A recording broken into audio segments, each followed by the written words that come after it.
Kelabui ayah, Amar Zoni sebut saat ini tak di penjara, sibuk latihan tinju. Amar Zoni ketiga kalinya masuk penjara atas kasus narkoba. Padahal, saat terakhir ditangkap, ayah suami Iris Bella sedang sakit keras. Usut punya usut, setelah berhari-hari mendekam di penjara, ayah dua anak itu tidak jujur kepada ayah. Demi menjawab kecurigaan tak pernah pulang, Amar terpaksa membohongi sang ayah. Fakta tersebut terkuak dari pernyataan pengacara Amar Zoni, John Matias. Mengutip tribunseleb.com, Suhendri Zoni saat ini sakit dan dirawat di rumah sakit. Agar penyakitnya tidak memburuk, Amar terpaksa mengelabui ayahnya itu. Upaya Amar sejauh ini berhasil karena sang ayah belum mengetahui dirinya di penjara. Pihak keluarga khawatir nantinya kondisi Suhendri menurun jika tahu Amar Zoni ditangkap lagi karena narkoba. John Matias menyebut Amar berusaha meyakinkan sang ayah jika dirinya tengah fokus berlatih untuk pertandingan tinju. Menurut sang pengacara,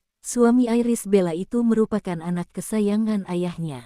Oleh karena itu, Amar Zoni sebisa mungkin tidak membuat Suhendri khawatir dengan dirinya kembali masuk penjara. Kasus ini tentu membuat pihak keluarga Amar Zoni kecewa. Ungkapan hati ini disampaikan langsung oleh adik Amar Zoni, yakni Aditya Zoni. Aditya Zoni tak memungkiri dirinya dan keluarga merasa kecewa dengan Amar yang kembali ditangkap karena kasus narkoba. Sebagai adik, Aditya Zoni hanya bisa mendoakan yang terbaik untuk Amar. Kini, ia hanya fokus dengan kesembuhan ayahnya yang memang sedang jatuh sakit. Lebih lanjut, Aditya Zoni mengungkap kondisi Amar di dalam penjara tampak pasrah.